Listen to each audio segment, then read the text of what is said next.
Good evening, everyone, and welcome to The Stakes. We are 1 week away from the end of this election. Maybe, I don't know, but we're so glad that you're all joining us, and we're going to get started right now.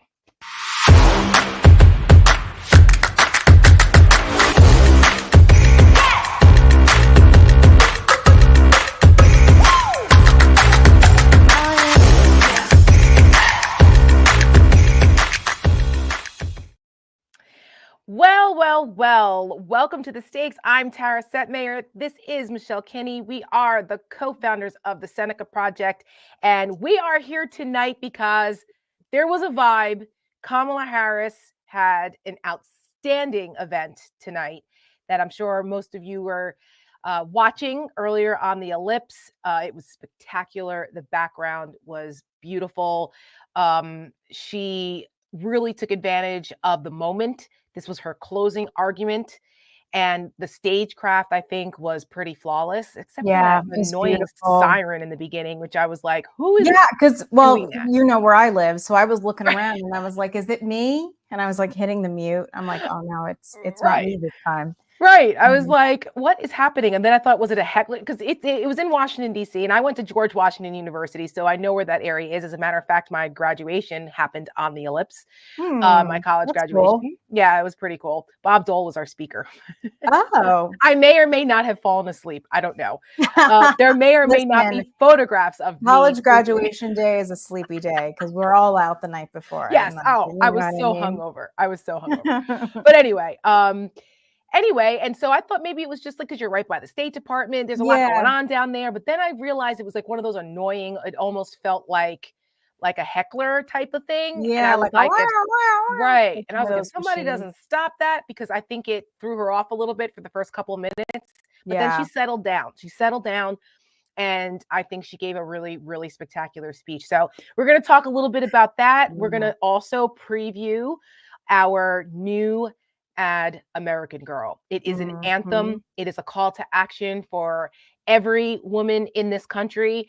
And we hope that everyone loves it. We're going to show that in a little bit too. And you guys will be the first to see it publicly. We wanted to give an opportunity to the folks who watch us and who follow us the first look at it. And it's going to be fully released tomorrow, but we wanted to debut it tonight to you guys. So stay tuned for that. But beforehand, we got a couple things to talk about. First of all, mark your calendars. If you like us, please like and subscribe on YouTube so you can get updates on when we do this, because from now until Election Day, we are going to do something every day. Yeah. Just because we feel we need to. There's a lot of moving parts.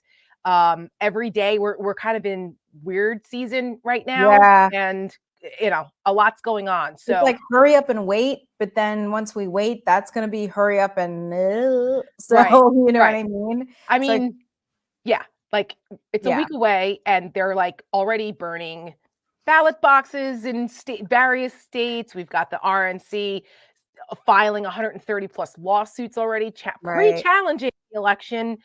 I didn't really have a Nazi rally on my bingo card for 2024, but it's 2024. Why not? Why not? There's just so much going on. So we will be here at some point every night. And if you like and subscribe on our YouTube page, you'll get alerted whenever we go live. Yep. And you will be the first to be alerted because YouTube is always where I schedule the things. And that's the first place it goes. So, to Tara's point, like and subscribe. Please like and subscribe and follow us. And big thank you to Mary Trump, who's on our advisory board, and Mary Trump Network. So make sure you like and subscribe her network too, as we are partnering to air our content. And we love that because we reach more people and everybody gets to see what Seneca is doing on behalf of women in the final days of this election. Because, oh my God. Damn straight. It's way too close. I have agita, but I also feel cautiously optimistic. I do too. I have to be honest. I mean, Tara knows this because I talk to Tara every day, but I've been very nervous all day. We talk all day. All day. All night. And all night sometimes. When our husbands are snoring. You up? Right. And then I'm like 1:30. You look at this document. Yeah. But it's for real though. I've been like really nervous. Really, really, really nervous. And I think part of that is I think we live in reality, right? Feelings are not facts. And so vibe checks like aren't polls either. But polls are kind of garbage and like you don't know what to think. And so we're feeling a little PTSD from 2016. I know we've talked on this show several times about what that night was like for all of us. So, you know, but and the thing is, it's like, while it took several days last time to you know, announce a winner, I think all of that time leading up to the inauguration, obviously we were all still locked in our homes because of COVID, but yeah, there was so much uncertainty because Donald Trump would not concede. He said, I won, and he was just suing everybody. And it just seemed like every day there was more things that were coming out and he was suing somebody else. And then obviously January 6th was kind of the turning point in modern history. So, you know, I hope and pray there will not be anything like that this time, but I don't know. I unfortunately think that there might be something. I don't know. I mean, Steve Bannon got out of prison today. I know. So, great job, everyone. I mean, we're all like, it's 1 week before the election, and oh, by the way, Steve Bannon is now a free man again. Mr. Too Many Shirts is out of prison. They let him out. He can have buttons now. You know. Oh my god. And he's already popping off and causing trouble and defending Donald Trump and the I called it fascist palooza. Yeah, fascist palooza on Sunday. It was outrageous.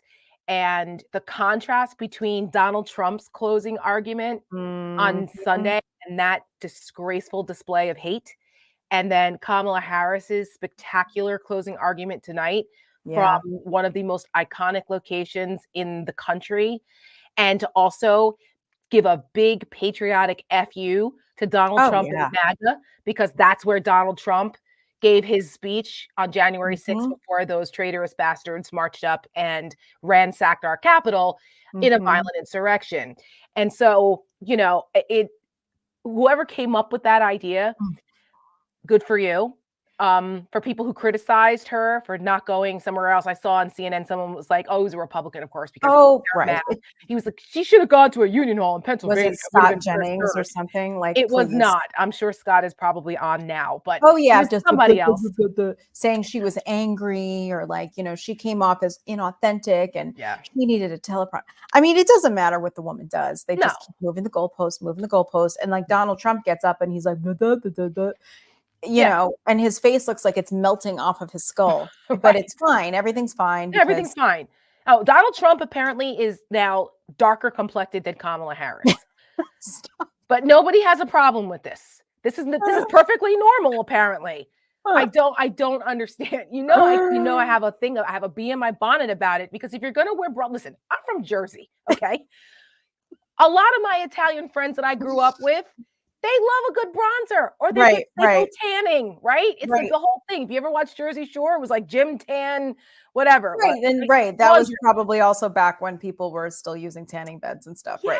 Yes. So like, I'm not mad, but at least if you're going to do it, for the love of God, blend it and don't make it look like shoe polish. I just can't. But Donald Trump can do this, and nobody cares. But no one cares, right? But Kamala Harris, as Van Jones said, and like I said, you know, I love Van, but he gets on my nerves sometimes. But I will give him credit for probably one of the best lines of the election. Credit is due. Donald Trump can be lawless. Kamala Harris has to be flawless. And every time, because if you just substitute what happened on Sunday at Madison Square Garden, could you imagine if any speaker at a Kamala Harris rally said a fraction of the things that were said on Sunday, what the reaction would be? We have a compilation. We watched it so you didn't have to. You watched all of it. I came in like an hour late, and I was like, what the actual fuck is happening here? I just couldn't. I could not believe it. So we have a compilation for you. For those who didn't get a chance, here's a taste of what happened. It's a few minutes long, so settle in, grab a drink. Right.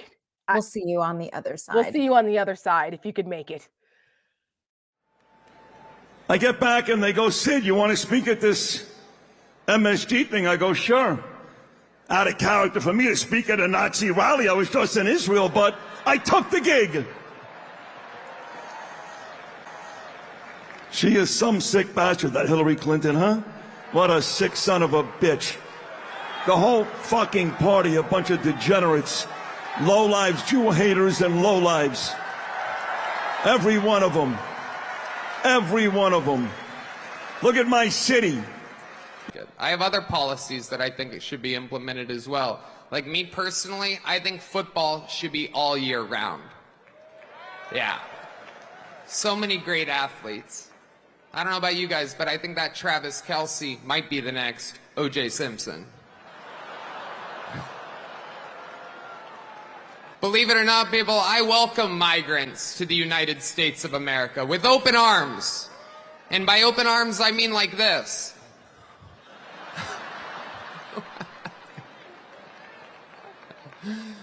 It's wild. And these Latinos, they love making babies too. Just know that. They do. They do. There's no pulling out. They don't do that. They come inside, just like they did to our country. Republicans are the party with a good sense of humor.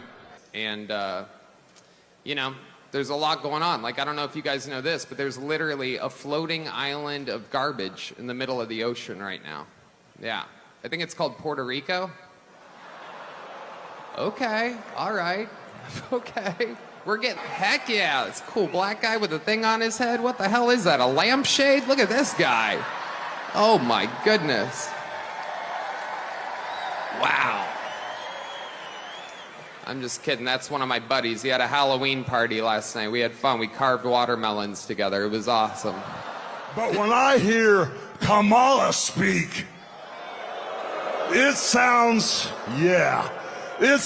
like a script from Hollywood with a really Stand up and say, the cartels are gone, the criminal migrants are gone, the gangs are gone, America is for Americans and Americans only. And to the fake media out there who won't show my story or won't back Donald Trump, I love you, Donald. God bless America and God. Complete gone. Not even her simp, Mark Cuban. We need to slaughter this other people. And don't you want a president who's going to make America healthy again? Madison Square Garden. I mean, what? That's totally already hard to look at us and say, you know what? Kamala Harris, she got 85 million votes because she's just so impressive. As the first Samoan, Malaysian, low IQ, former California prosecutor ever to be elected president, it was just a groundswell of popular support. And anyone who thinks otherwise is just a freak or a criminal. You're right. She won fair and square because she's just so impressive. I don't think so. And to me, that is liberation. It's the freedom to say what's obviously true as a free man and not a slave. And I just want to say thank you, Donald Trump, for that. No one takes her seriously. Everyone knows she is a very low IQ individual. Vicious, crooked, radical left machine that runs today's Democrat Party. They're just vessels. In fact, they're perfect vessels because they'll never give them a hard time. They'll do whatever they want. I know many of them. It's just this amorphous group of people. But they're smart and they're vicious. And we have to defeat them. And when I say the enemy from within, the other side goes crazy, becomes a sound. Oh, how can he say? No, they've done very bad things to this country. They are indeed the enemy from within. And I think with our little secret, we're going to do really well with the House, right? Our little secret is having a big impact. He and I have a secret. will tell you what it is when the race is over. And even the enemy, because they are the enemy, what they've said, even that enemy too, and they're really the enemy. They're the enemy of the people, the press.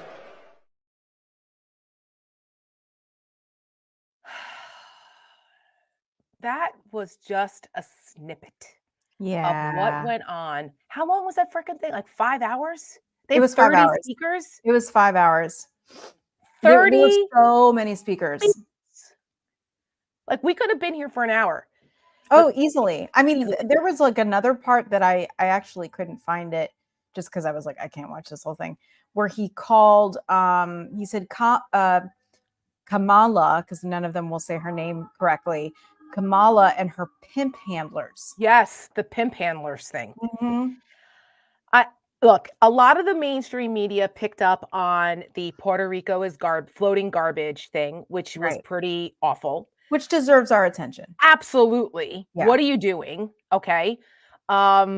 Especially since there are so many Puerto Ricans who live in battleground states like Pennsylvania, which has the third highest population of Puerto Ricans. Yeah. You know, American citizens that are from Puerto Rico, right? They vote. Okay, they vote. So what are you Pennsylvania has doing? the third largest population. New Hundreds York of City, thousands. where these words were said, has Number the one, highest. and then Florida's number outside. 2. Right. Yeah. Like, what are you doing? And so they're you know, Trump was making some gains with Latino men. He Mhm. was, and you just united a Yeah. large part of the Latino community. Now, it's not a monolith. We all know that. Sure. But when you had major stars, Bad Bunny has like 100 million followers or something, super Mhm. influential. Jennifer Lopez, Ricky Mark Martin. Anthony, a couple Ricky other Martin. yeah, Ricky Martin, who I love, by the way, and I really want to see in Oh, he's concert because I think he'd be delightful. great. I would love to go to Ricky Martin concert. I think he was here a couple years ago. Anyway, they all were like, hey, folks, like, mi gente, Yeah. folks, like, what are we doing here? You might have I been know. thinking about it before, but this is what they really think of us. Oh, right? 100%. I mean, it's obvious. Like, and the things that were said about women, like, women are kind of sitting back going like, he's been disparaging us for a very long time. Oh, right. Since he You know? came out of the womb, essentially. Pretty much. And so the Puerto Ricans now, you know, this is the new ethnic group. It was the Haitians last month. Now it's Puerto Rican citizens. It is just awful. But that's who they are. This is who they are. And then you had speaker after speaker saying the most vile and horribly misogynistic things and racist things about Kamala Harris and people of color. And I mean, Hulk Hogan doing the Hawk Tuah thing. If you guys don't know what that is, I am not going to explain it because that's disgusting. Just Google Ask it. your millennial or like Gen Z kids. It's They'll disgusting. tell you it's awful. And the fact that I just want to just do the test. If any speaker at a Kamala Harris rally said a fraction of the things that the people at the Donald Trump Love Fest said on Sunday, right? What would the reaction be? The double standard is insane. And I think that some people are trying to say that this may have been what loses the election for Donald Trump. And I hope they're right. I hope so. I hope people are reminded. I hope so. Because we have collective amnesia a lot. I do feel like there has been a shift, like in the narrative. Even watching some of the MAGA people on CNN yesterday, like Lee Zeldin, right, couldn't look anybody in the eye because they kept asking. Like S.E. Cupp was like, "Are you okay with this? Are you okay with this?" Kudos and to he her. was like, "Whoa." Yeah, he tried to, people don't really care about that. Donald Trump is trying to make things cheaper and the cost of living better, and blah, blah, blah. And it's like, okay, you know what? The excuse for Hitler and Mussolini was they made the trains run on time. What are we doing here? Let's like stop whitewashing this and stop saying washing this. Yes, it's a new word and it gets annoying, but it's true. I don't know who came up with it, but it's true. I think it was Aaron Rupar. Was it? I think so. Oh, good for him. We like him. I love Aaron Rupar. He's the hardest working man on social media. Yeah, if you're not on Twitter, there's a guy named Aaron Rupar. I think I forget where he used to work, but it doesn't matter. And then Acyn, I don't know if I'm ever saying that right. Acyn. He works for Midas Network now. The two of them they clip all the things and they put them all in these threads, and they've been doing it for years. I don't know how they do it. They have been so helpful, honestly, not just for the content and stuff, but just to kind of keep everybody in the know and to keep it clean, so we don't have to watch all of it all the time. You can just kind of like, catch the highlights. Oh, the low lights. Yes. Ooh, I know, if you can even call it that. I know. But yeah, no, I think Aaron Rupar was the one that said sane washing. Pretty sure. It's a great expression, and it's true. And rightfully so for the last 2 days, the obsession over the Puerto Rico is garbage comment, because it could have direct electoral implications just off the numbers. But again, there was also a part, I don't know if we have it, where that jerk off of a comedian who I'd never heard of, Tony Hinchcliffe. Oh yeah, he's the one that made like a lot of that vile stuff. Said a lot of that about immigrants and not pulling out and that was in the compilation. Yeah, I saw that. And the racist comment about the watermelons. He also made a really weird veiled threat against Taylor Swift. Yes. Now, it would have been easy to miss because I missed it initially. I did too. Right. Actually. And somebody clipped it and mentioned it. And you're like, oh, and we went back and watched it. I don't know. Do we have that clip or no? No, it was in the compilation. Oh, it was. Okay, I missed it. When he made the comment about Travis Kelce and about him being the next O.J. Simpson, I don't know if that went over a lot of people's heads or not, but we all know what he meant. Oh, and everybody in the audience knew too, because everyone started like cheering and laughing. Yes. And it's like, what are you doing? How do you even make an excuse for that? You can't. Because O.J. Simpson wasn't a tight end. He was a running back. And Travis Kelce is a tight end. So it wasn't about his football prowess. Nope. Maybe it was about the fact that Travis Kelce killed that O.J. Simpson killed his ex-wife. And what else would be the implication? Because Taylor Swift is some annoying woman, childless cat lady, and she has no worth. So Travis Kelce should O.J. Simpson her. I mean, that is so outrageous and infuriating. Well, and the thing is too is like, I mean, there's a lot of offensive comedians, in the industry in this country. But like, there are offensive comedians that are clever and they're smart with the way that they, put a joke together. And even if it's offensive, you can kind of see it, you can like, okay, I can see the wit, I can see the intellect that went into this. First of all, I had no idea who this guy was. I didn't either. I was like, I miss being on Saturday where I didn't know who this guy was. Tony Hinchcliffe. Apparently he does like these roasts. He did like Tom Brady's roast, which like, Tom Brady's a little MAGA too. So that none of that really. But that roast, went really far. Remember? Yes. There was like, and Giselle was very upset. It was pretty raunchy roast. Now I understand why. Yeah. And like, that's the thing is like, they were just like kind of cheap, just like lazy. They're just lazy jokes. They're just, I mean, I feel like it was an insult to other comedians. Yes, more intelligent comedians. I'll give you an example. My good friend, Ida Rodriguez, who is a hysterical female comedian. She was in town. She lives in LA, but she was in town in D.C. over the weekend on a comedy tour. And I got a chance to see her. And she is not a Sunday school teacher, but she is an intelligent, smart, talented, hilariously funny comedian. And you will never see her or other people with those awful jokes hide behind comedy for their racism or for their just being awful people. Like, you don't make those jokes aren't funny.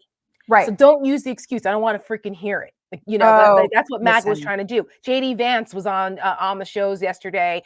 And mine had even been earlier today. I don't know, all the days blended into each other. I have no idea. But it was since Sunday. It was like, oh, Americans can't take a joke. Oh, yeah. And he goes, and quite frankly, I'm sick of it. Yeah, I'm sick of it. And just get over it. I'm sorry, but women are dying because of Donald Trump's abortion bans. Don't fucking tell us to get over it. We're not going to get over that. Sorry, JD Vance. Just because you hate women and you don't know who you are and you are trying to be something and you're a miserable bastard, you're telling us to get over it? No, we're not going to get over it. We're going to vote. And we're going to vote your ass defeated out of here. So how about that? Because it's my ballot, my choice, and JD Vance and MAGA and everybody else that wants to silence women, they don't get to be in power because women are going to save this democracy. So I don't want to hear it. I don't want to hear it hiding behind comedy. And to think, I mean, and this is yet another reason why Donald Trump cannot win is JD Vance, quite frankly, because if you've, again, to the point of Donald Trump looks like shit. He's 78 years old, which there's plenty of 78-year-olds who look just great, but Donald Trump isn't one of them. No, you know, he's not. And low energy, very orange, and not doing well. And you know, you can always tell Donald Trump tells on himself because what he hides is where he's guilty. That's correct. Or what he projects is his own. Yeah, what he accuses other people of, it's really what he's doing. Right. Like Kamala Harris is low IQ. I think there's something wrong with her. It's she's cognitively declining. Her health is bad. And she's like, no, it's not. Right. No, like so what? Great. Yeah, it's great. And it's like, you know, she can actually jog and Donald Trump can barely shuffle down steps. Like, just stop. I mean, every time that there's a picture of him in that golf court with the golf outfit, it's just never a good look. Because I mean, first of all, it washes him out, but it's just like, I can't. He's a blob of, you know, he just is. He's gelatinous and it's disgusting. And he just has the audacity to criticize other people. I mean, we're not just being superficial. It's both. No, inside and out. Inside and out. I find him to be disgusting. And like the fact that Adam Kinzinger and others have said that he also smells bad. Yeah, that's a whole thing. It's just, I hope to never be around the man. I don't ever want to be within sniffing distance. Yes. No, we don't want that. But we want to remind people about JD Vance because Donald Trump might have been the apprentice, but JD Vance is the accomplice. And we put out something the day that the movie Apprentice came out. Michelle had a great idea about this. And she was like, you know what? JD Vance is the accomplice. Check it out. Would you have certified the election in 2020? Yes or no? Donald Trump had a problem. Mike Pence will not be on the ticket. He needed to find a new vice president. Pence, quote, deserves it. Different from the last one in one key way. Trump telling him, you're too honest. Do you believe he lost the 2020 election? I think that Donald Trump and I have both raised a number of issues with the 2020 election. When it comes to Trump choosing a vice presidential candidate, he's looking for one thing. He needed a liar. The type of person who will repeat his lies about the 2020 election. Senator, yes or no? Okay. Did Donald Trump lose the 2020 election? Let me ask you a question. Capable of twisting the truth about our democracy. I've answered your question with another question. And even our most fundamental freedoms. I never supported a national ban. JD Vance of Ohio told me that Republicans should back a national 15-week abortion ban. I certainly would like abortion to be legal nationally. I never criticized people for not having kids. A bunch of childless cat ladies. JD Vance cannot be trusted. He's a flip-flopper. I hate the police, he wrote. We back the blue. What I've seen is a chameleon. Senator that's Vance. the question. He seems to have just adopted this persona. I'm going to ask you again. I'm a never Trump guy. 6 years is not quite never. I'm extremely skeptical that Mike Pence's life was ever in danger.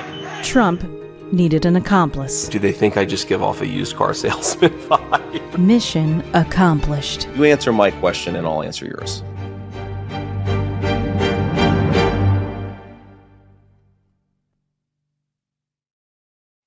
He's such a faker. He's a poser is what we used to call him back in the 90s. Oh, poser. I remember that. Remember that? He's yeah. A poser. Ooh. He's a poser. She's a poser. Like, you didn't want to be called that. No, you didn't want to be called a poser. That was voiced by our one and only Michelle Kinney, a woman of many talents.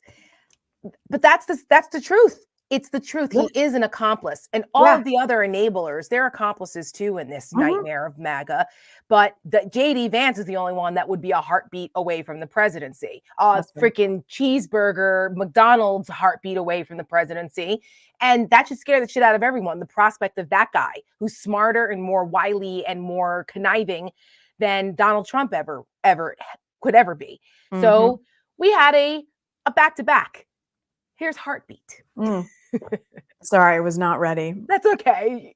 And Heartbeat. And Heartbeat. If elected, Trump would be the oldest president ever inaugurated, but his campaign still refuses to release his detailed medical records. What's he hiding? A heartbeat away from him is J.D. Vance. Quite literally one heartbeat away from the presidency. Trump is not a fit guy. Heartbeat away from the presidency. This man is not well. Heartbeat away. 78 years old. I will very quickly deflate defeat. He may not make it. The vice president becomes the president. Automatically. What did we learn about what the Vance presidency would be like? Roe versus Wade is an abomination. He said rape is inconvenient. Two wrongs don't make a right. Childless cat lady. Project 2025. It's a 900-page document. I guarantee there are things that Trump likes. I'm very happy with the JD pick. Think of him as a member version of what we do. Kevin Roberts is a friend of mine. Bloodless, if the left allows it to be. What an amazing coup this would be for Peter Thiel. You've benefited from your friendship with Peter Thiel. Sure. $15 million. Do the people who fund your campaigns actually share your values? He's palling around with people who are skeptical of the 19th Amendment. If you got women to have more children. J.D. Vance wants to allow the tracking of women's menstrual cycles. You have people using abortion basically as another form of birth control. Trump refuses to release even the most basic information about his health. Scary shit. Yes. And it's not just JD Vance, it's all of his benefactors. Mm-hmm. And as we have seen over the last week, since this cascading effect of cowardice by major newspapers in this country who are owned by billionaires like Jeff Bezos, deciding not to take a position. They're not endorsing. Now, endorsing a presidential candidate has been a tradition for newspapers for decades. Yes. The Washington Post didn't do it until the 1970s. Okay. And, and Watergate and all that happened. But the Washington Post is the newspaper of record for politics. Yes, the New York Times is the gray lady, but the Washington Post is right there too. Come on. And it just so happened on the same day that Donald Trump was meeting with Blue Origin people. You have got to be kidding me. Tell me that this wasn't Bezos committing the very first rule that you're not supposed to commit when it comes to authoritarians. Read the book by Timothy Snyder about On Tyranny. Rule number 1, do not obey in advance. Do not, there it is. Yes. It's so easy to read and it's like a manual. It's very, it's like a manual. It's an easy read. It will scare the shit out of you, but it will educate you because you will see what they're doing and what's happening. So you have newspapers that are owned by these kleptocrats that are making decisions. You've got Elon Musk, the richest man in the world, controlling Twitter. Jeff Bezos, you saw resignations. I canceled my Washington Post subscription immediately on Friday. And 200,000 subscribers. 200,000. Oh, I didn't know it was that high. Yes. Wow.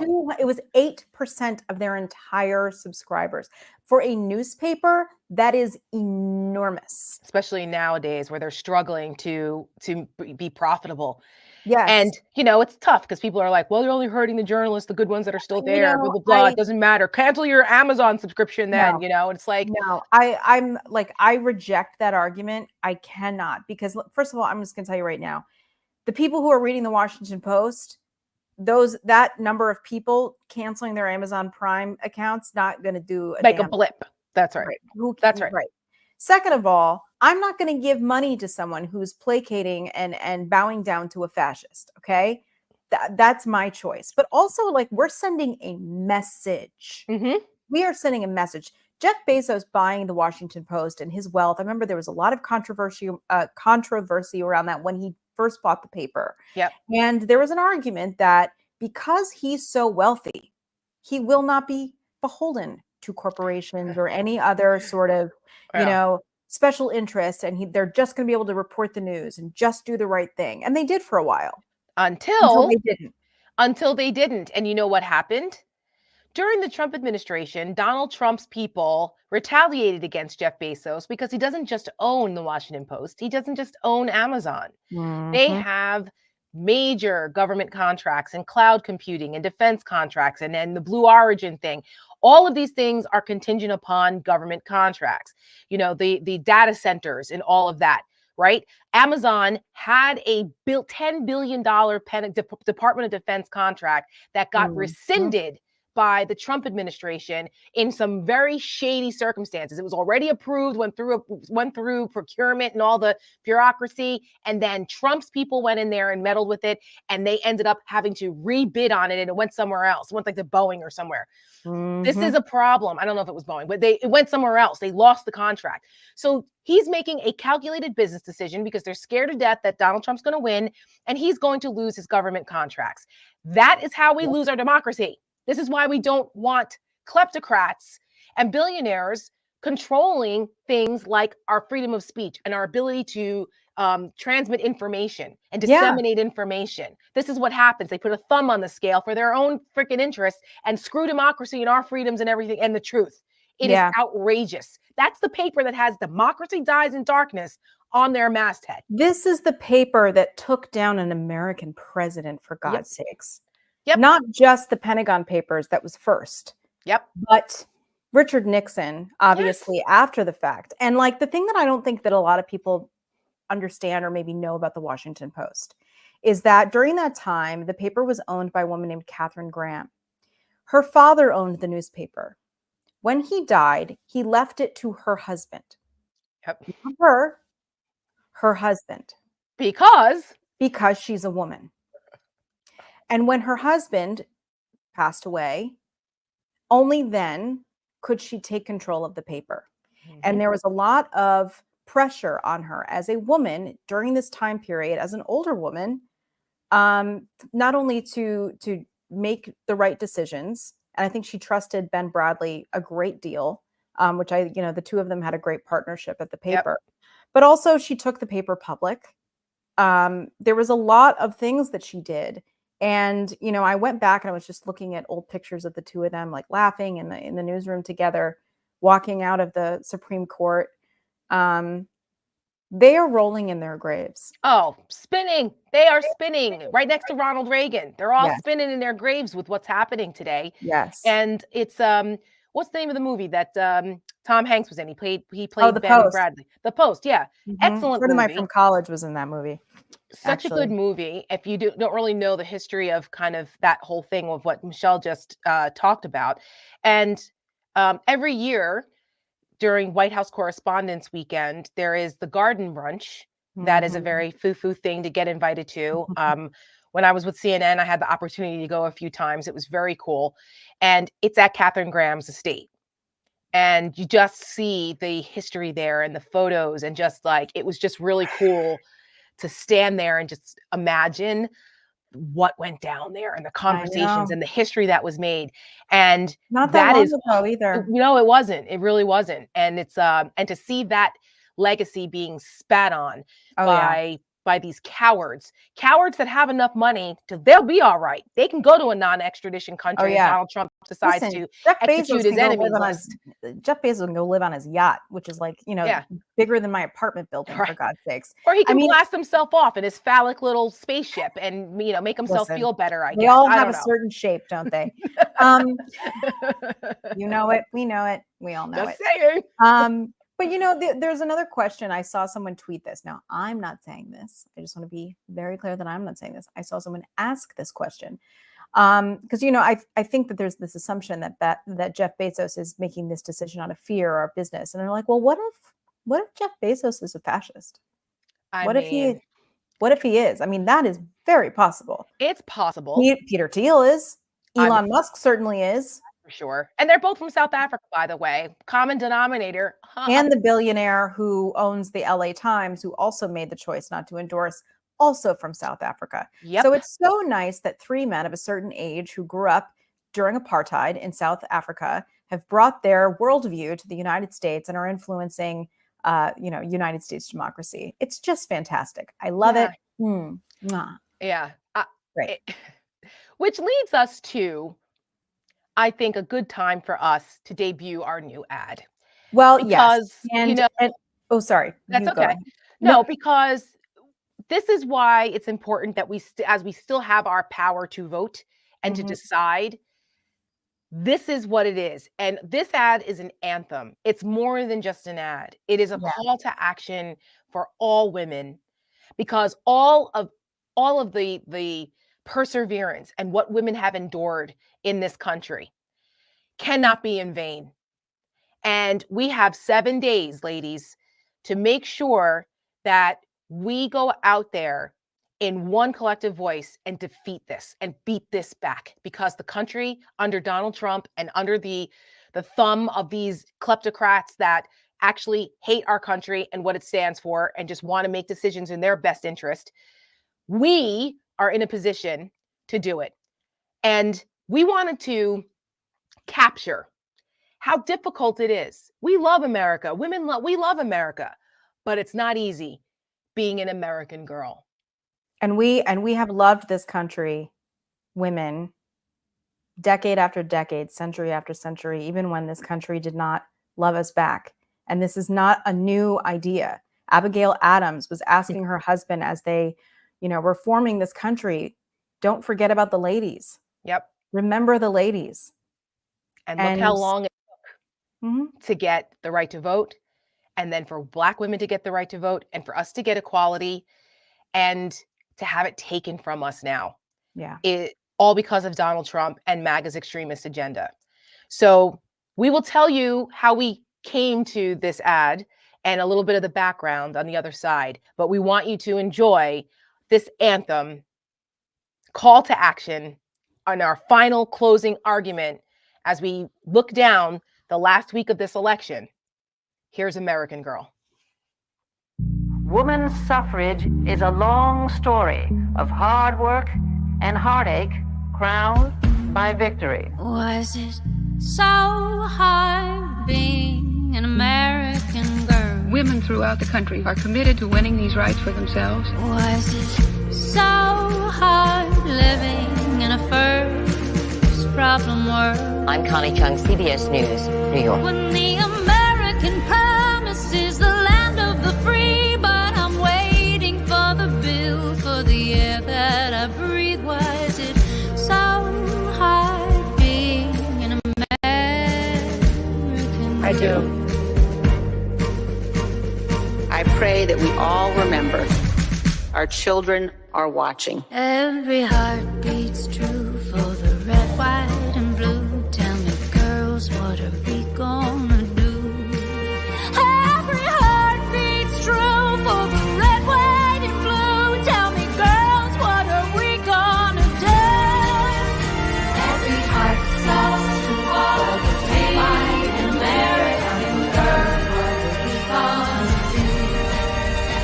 Every heart. While I may be the first woman in this office, I will not be the last. Every heart beats true for the red, white, and blue. Tell me, girls, what are we gonna do?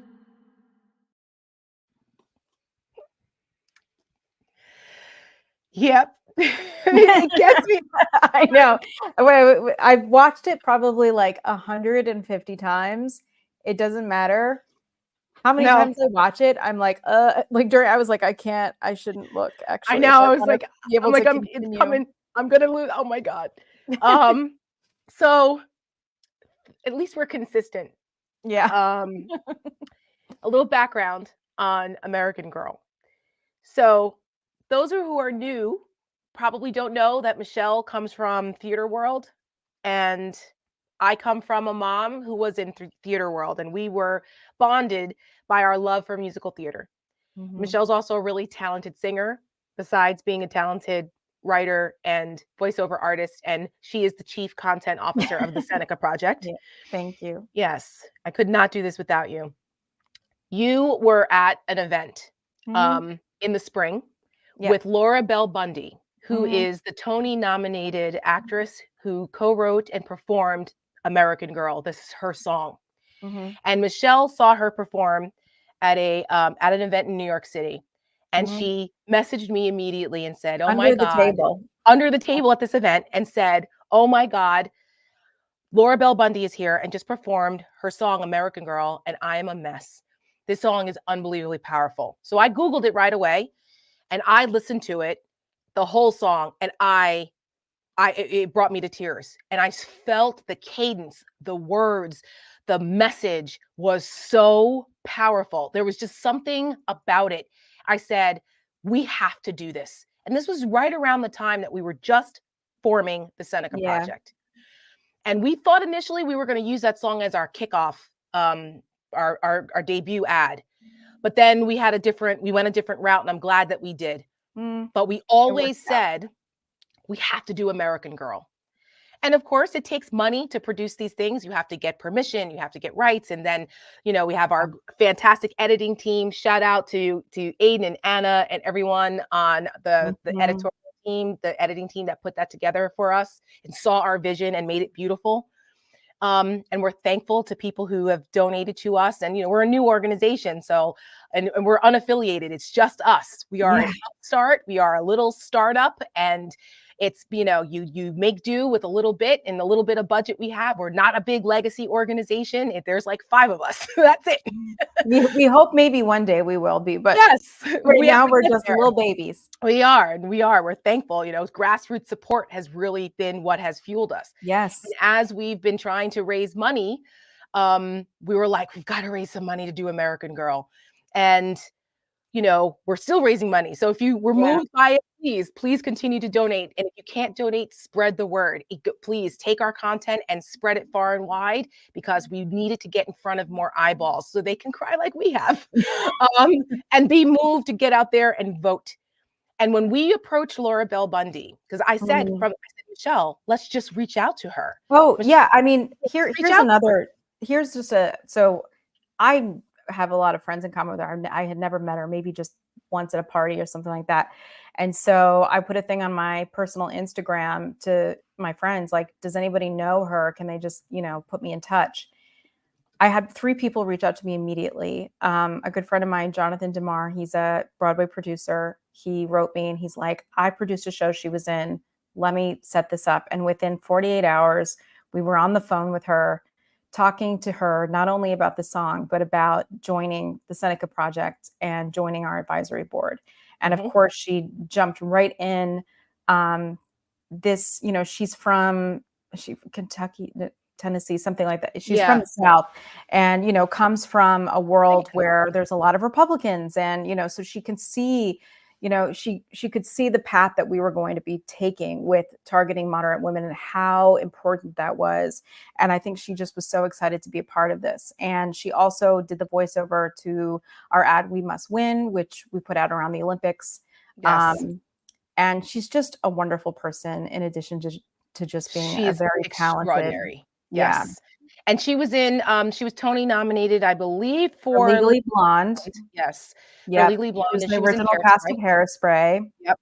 Yep. And she's just incredible. And she's a huge advocate for women. She has her own women's organization called Women for Tomorrow. Right. And it's we were just so grateful that we were able to work it out. And we showed her American Girl, and her reaction was, she just bawled. Yeah. And we were like, we were hoping that we could do your song justice. And we think we have. We got the stamp of approval from Laura Bell Bundy. Yeah. And hope that everyone who's watching us right now is as moved and feels as inspired and empowered as we have, and that they spread this anthem, because it is. People need to understand it's not easy being a woman in America. It's not easy being a woman of color in America. Imagine what Kamala Harris would mean to this country. I can't even, I have to be honest with you, Tara, I know I've said this before on the show, in private, and elsewhere. I had given up on the idea that I was going to see it in my lifetime. Honestly, even a woman on the ticket, I didn't believe that it was going to happen. I was like, you know what? This country hates women. I didn't want to believe that, but this experience in the era of Donald Trump, and then seeing the way Hillary was treated, and then now the way Kamala Harris is being treated, and just what's happening to women has really been eye-opening. Yeah. And there are some women who are not there. There's always going to be the self-haters. Same thing with Black folks. There's always going to be some self-haters here, and they think that they're going to suck up to the dear leader and he'll spare them, but he's not. Right? No one is safe under tyranny. No one. And so the idea that these people are selling themselves out, and the cognitive dissonance that they're living under because they think they're going to be spared, good luck. Okay? You think when Donald Trump wants to deport people that he's not coming for your Latino family, for those people who are like, oh no, I like his tax cuts. Oh yeah? You think Donald Trump's not coming for your wife, your daughter, your granddaughter, your sister, if she needs to have reproductive care and is in a state where it's criminalized and you have to bring her somewhere else? Oh, there is nowhere to go. It's an emergency. Oh no, there won't be anywhere to go because there'll be a national abortion ban, and then they'll stick the military because women are considered an enemy of the state under authoritarianism. How do we know? Ruth Ben-Ghiat has told us. She wrote a whole chapter about it. We've seen it in history. This is the reality. So it is so hard being an American girl, even though we still love this country, even when it didn't love us back. And that is what I think resonates so much with American Girl for so many people who watch it, and that reaction, the tears of it, because when she says, every heart beats true for the red, white, and blue, tell me, girls, what are we going to do? That is a call to action. What are we going to do, ladies? We're going to go and vote. We're going to vote. We're going to exercise our power, and we're going to vote. And it's just, so, I mean, like I said, American Girl is our crown jewel. I think we've done pretty extraordinary work throughout this election with the limited resources that we've had so far. Yeah. But it really has at times felt like construction paper and scissors. Like, I always make the joke. I'm like, we're doing a show in my dad's basement. We're doing it, and like, that's kind of what it feels like. And, as a theater kid, I talk about this all the time. I'm like, you want a job, you want somebody to get a job done, hire a theater kid, because we can do anything, and we'll Google it and we'll learn how to do it. And by tomorrow we'll be acting like we've been doing that job the whole time. That's right. Right. And and to that point, like, talking about women and how hard it is to be a woman in this world and this country, obviously, seeing Kamala Harris tonight, I had this light bulb moment that it wasn't just about January 6th and being at the ellipse. And while those things were symbolic and very meaningful, it was so that she looked like a president. Yes. Like the fact that she had to prove that she had to do that is another whole conversation. Right. Because she's a woman and a woman of color, people couldn't see her as president. But you know who does see her as president? Young little girls. They see her as president. That's why in American Girl, if you notice, and if you missed the debut, it's posted on our website, senecaproject.us. It's on all of our social media now. It is now out in the world. So please like it and pass it on and retweet it and Instagram, repost and all of those things. Little girls, that photo, the iconic photo from the DNC of Kamala Harris's grandnieces looking up at her on that podium, accepting the nomination, that historic moment. The fact that we put vote, fight, win there, that's who we're voting for. That's what we're fighting for. And that's what we're winning for them, for us and for them. Like, it's just, there was just so much in American Girl. I'm so proud of it.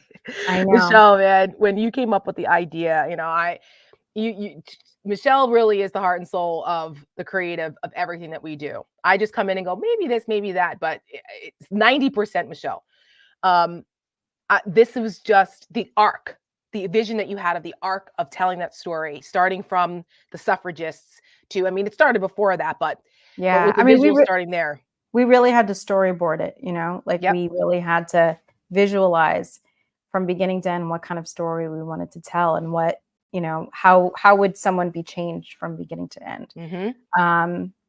And it doesn't end with Kamala, right? She said, I may be the first, but I won't be the last. Yeah. And that was really, really, I think, an important thing, because this is a generational fight, number one.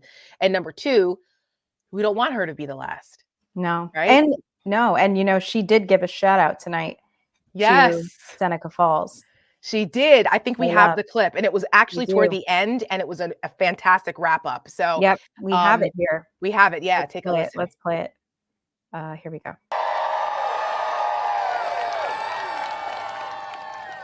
Nearly 250 years ago, America was born when we wrested freedom from a petty tyrant. Across the generations, Americans have preserved that freedom, expanded it, and in so doing, proved to the world that a government of, by, and for the people is strong and can endure.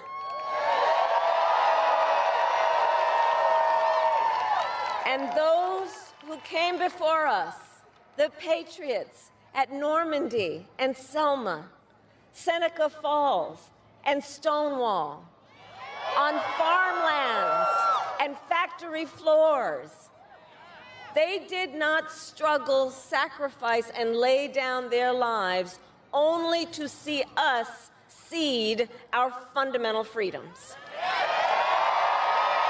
They didn't do that only to see us submit to the will of another petty tyrant. These United States of America, we are not a vessel for the schemes of wannabe dictators. The United States of America is the greatest idea humanity ever devised. A nation big enough to encompass all our dreams, strong enough to withstand any fracture or fissure between us, and fearless enough to imagine a future of possibilities. So, America, let us reach for that future.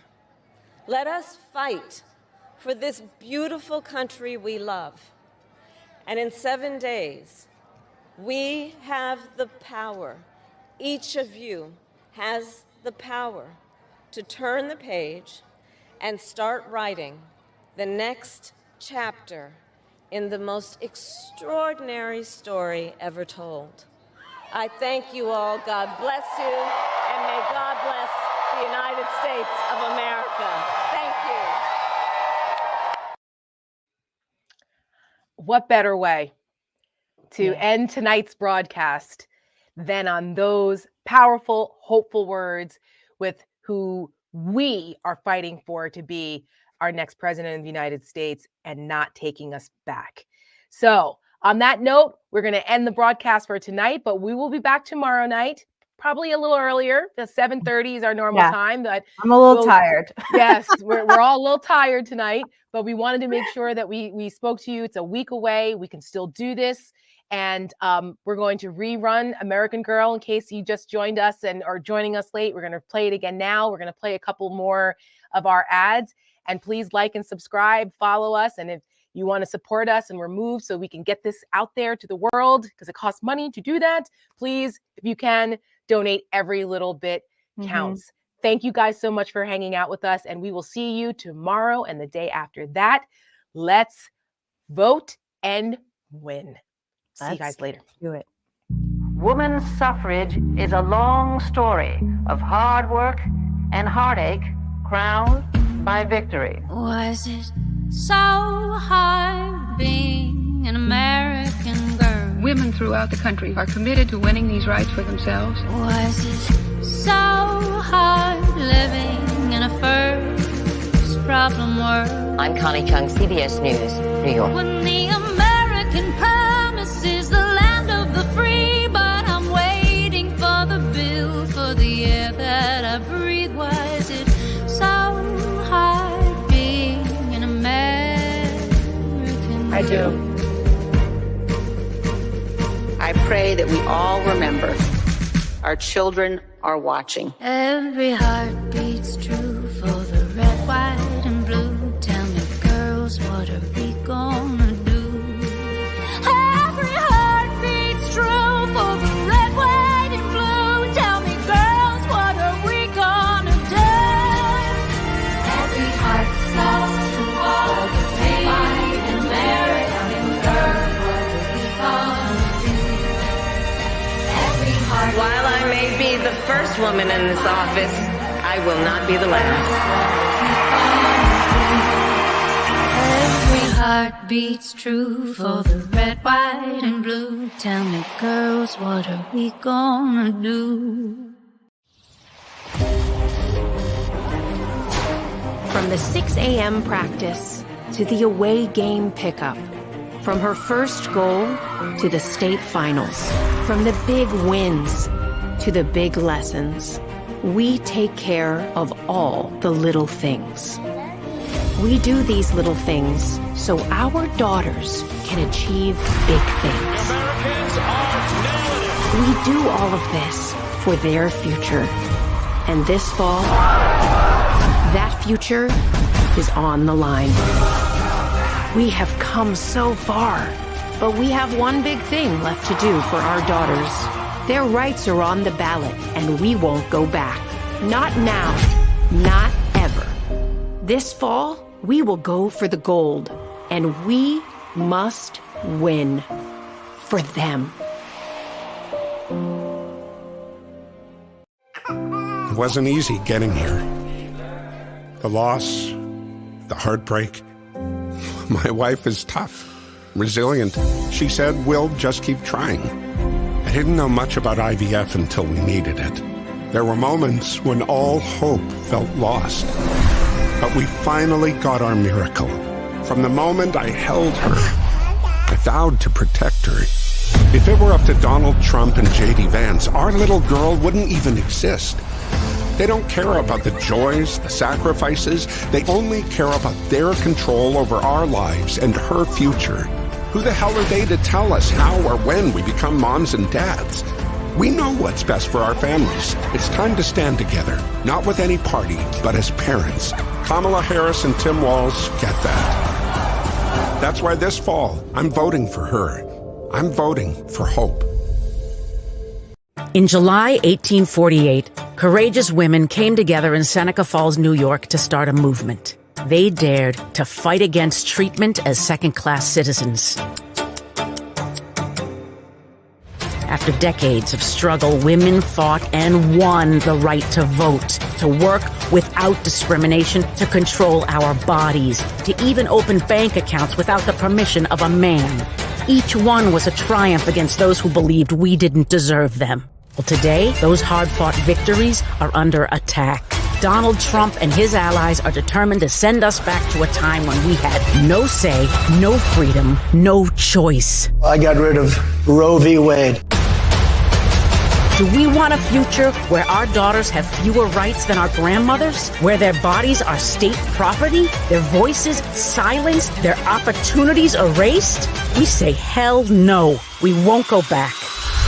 This November, we must take back what is ours. For ourselves, for our daughters, and for the pioneers of Seneca Falls. It's up to us. Do you believe in punishment for abortion? There has to be some form of punishment. The Supreme Court overturned Roe versus Wade and ended a woman's constitutional right to an abortion. We trust women. There's a threat facing women in America that transcends party lines. My country doesn't care about me. And it's time we ask ourselves, do we still value the freedoms we have fought so hard for? We should all have the care that we need. This election is a choice, and it is a time for choosing. We're told we have to choose between left or right, but we know what the real choice is. It's a choice between our freedom or their control, between our right to determine our own destinies or Donald Trump.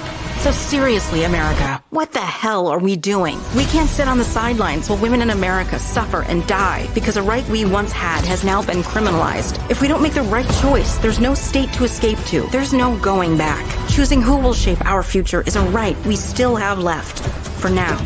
And that choice is up to us. Women's suffrage is a long story of hard work and heartache crowned by victory. Was it so hard being an American girl? Women throughout the country are committed to winning these rights for themselves. Was it so hard living in a first problem world? I'm Connie Chung, CBS News, New York. When the American promise is the land of the free, but I'm waiting for the bill for the air that I breathe. Was it so hard being an American? I do. I pray that we all remember our children are watching. Every heart beats true for the red, white, and blue. Tell me, girls, what are we gonna do? Every heart beats true for the red, white, and blue. Tell me, girls, what are we gonna do? Every heart stops to walk the white and American girl. What are we gonna do? Every heart. While I may be the first woman in this office, I will not be the last.